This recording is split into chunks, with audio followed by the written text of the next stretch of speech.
Hi hello friends, ಎಲ್ಲರಿಗೂ ನಮಸ್ಕಾರ. ಚಿನ್ನದ ಮನಸ್ಸು ಚಾನೆಲ್ಗೆ ಸ್ವಾಗತ. ಇವತ್ತಿನ ರೆಸಿಪಿ ದೂದ್ ಪೇಡ. ಇದು ಕೇವಲ 15 ನಿಮಿಷದಲ್ಲೇ ರೆಡಿ ಆಗುತ್ತೆ.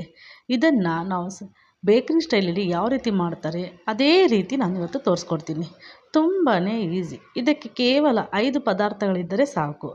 ಇನ್ನೇನು ಹಬ್ಬಗಳೆಲ್ಲ ಹತ್ರ ಬರ್ತಾ ಇದೆಯಲ್ಲ, ಹಬ್ಬದಲ್ಲಿ ಸಹ ಈ ಸ್ವೀಟನ್ನು ನಾವು ಮಾಡ್ಕೋಬೋದು. ಹಾಗಾದರೆ ತಡ ಯಾಕೆ, ಇದನ್ನು ಹೇಗೆ ಮಾಡೋದು, ಇದಕ್ಕೆ ಏನೇನು ಬೇಕು ಸಾಮಗ್ರಿಗಳು ಅಂತ ನೋಡೋಣ ಬನ್ನಿ. ಅದಕ್ಕಿಂತ ಮುಂಚೆ ಫ್ರೆಂಡ್ಸ್, ಯಾರ್ಯಾರು ನನ್ನ ಚಾನಲನ್ನು ನೋಡ್ತಾ ಇದ್ದೀರಾ ಅವರು ನನ್ನ ಚಾನಲನ್ನು ಸಬ್ಸ್ಕ್ರೈಬ್ ಮಾಡಿ, ಪಕ್ಕದಲ್ಲಿರುವ ಬೆಲ್ ಐಕಾನನ್ನು ಕ್ಲಿಕ್ ಮಾಡಿ. ಹಾಗಾದರೆ ತಡ ಯಾಕೆ, ಇದಕ್ಕೆ ಏನೇನು ಬೇಕು ಸಾಮಗ್ರಿಗಳಂತ ನೋಡೋಣ ಬನ್ನಿ. ಮೊದಲಿಗೆ 2 ಕಪ್ಪು ಹಾಲಿನ ಪೌಡರ್, ನಂತರ 1 ಕಪ್ಪು ಮಿಲ್ಕ್, ಒಂದು 4 ಸ್ಪೂನ್ ಸಕ್ಕರೆ, ಒಂದು 4-5 ಸ್ಪೂನ್ ತುಪ್ಪ. ಮೊದಲಿಗೆ ಕಡಾಯಿನ ಒಲೆ ಮೇಲೆ ಇಟ್ಟು ಅದು ಬಿಸಿಯಾದ ನಂತರ ಅದಕ್ಕೆ 1 ಕಪ್ ಹಾಲನ್ನು ಹಾಕಿ ಚೆನ್ನಾಗಿ ಕಲಸೋಣ. ಈಗ ಸ್ವೀಟ್ ಎಷ್ಟು ಬೇಕೋ ಅಷ್ಟು ಸಕ್ಕರೆ ಹಾಕ್ಕೊಳ್ಳಿ. ನಂತರ ತುಪ್ಪವನ್ನು ಹಾಕ್ಕೊಳ್ಳೋಣ. ಒಂದು 4-5 ಸ್ಪೂನ್ ತುಪ್ಪ ಹಾಕಿ ಚೆನ್ನಾಗಿ ಮಿಕ್ಸ್ ಮಾಡೋಣ.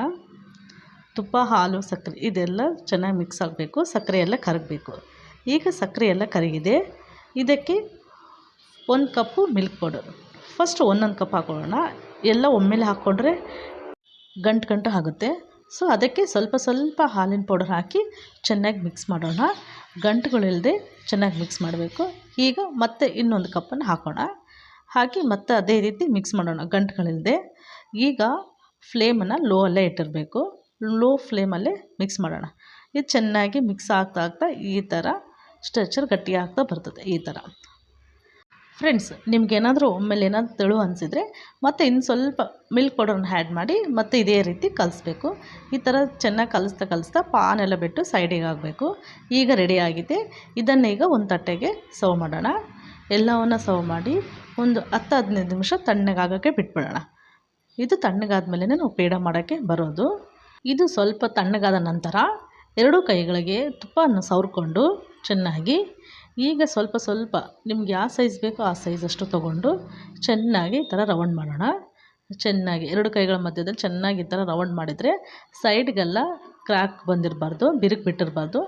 ಆ ರೀತಿ ಚೆನ್ನಾಗಿ ಈ ಥರ ರೌಂಡ್ ಮಾಡಿ ಈಗ ಸೆಂಟ್ರಲ್ಲಿ ಪ್ರೆಸ್ ಮಾಡಿಕೊಂಡು ಒಂದು ಬಾದಾಮಿ ಪೀಸನ್ನು ಇಟ್ಟರೆ ಈಗ ರೆಡಿ ಆಯಿತು ಮಿಲ್ಕ್ ಪೌಡರ್ನ ಪೇಡ. ನೋಡಿದ್ರಲ್ಲ ಫ್ರೆಂಡ್ಸ್. ಈಗ ಮತ್ತೆ ಇನ್ನೊಂದು ಅದೇ ರೀತಿ ಸ್ವಲ್ಪ ತಗೊಂಡು, ನಿಮಗೆ ಇದೇ ಶೇಪ್ ಮಾಡಬೇಕಂತೇನಿಲ್ಲ, ನಿಮಗೆ ಯಾವ ಶೇಪ್ ಬೇಕೋ ಆ ಶೇಪ್ ಸಹ ಇದರಲ್ಲಿ ಮಾಡ್ಕೋಬೋದು. ನೋಡಿದ್ರಲ್ಲ, ಇದೇ ರೀತಿ ಎಲ್ಲವನ್ನು ಮಾಡಿಕೊಂಡು ಒಂದು ತಟ್ಟೆಯಲ್ಲಿ ಸರ್ವ್ ಮಾಡಿದರೆ ಈಗ ನೋಡಿದ್ರೆ ರೆಡಿ ಆಯಿತು ಮಿಲ್ಕ್ ಪೌಡರ್ನ ಪೇಡ. ಸೇಮ್ ಬೇಕ್ರಿ ಸ್ಟೈಲಲ್ಲೇ ಪೇಡ ಮಾಡೋದು ಹೇಗೆ ಅಂತ ನೋಡಿದ್ರಲ್ಲ. ಕೇವಲ 15 ನಿಮಿಷದಲ್ಲೇ ನಾವು ಮಾಡ್ಬೋದು ಇದನ್ನು. ಮನೆಗೆ ಯಾರಾದರೂ ಸಡನ್ನಾಗಿ ಗೆಸ್ಟ್ ಬಂದಾಗ ಏನು ಮಾಡಬೇಕು ಅಂತ ತಲೆ ಕೆಡಿಸ್ಕೊಳ್ದೆ ಈಸಿಯಾಗಿ ಕೇವಲ 4 ಪದಾರ್ಥಗಳಿದ್ದರೆ ಆಯಿತು. 15 ನಿಮಿಷದಲ್ಲೇ ರೆಡಿ ಆಗುತ್ತೆ ಸ್ವೀಟು.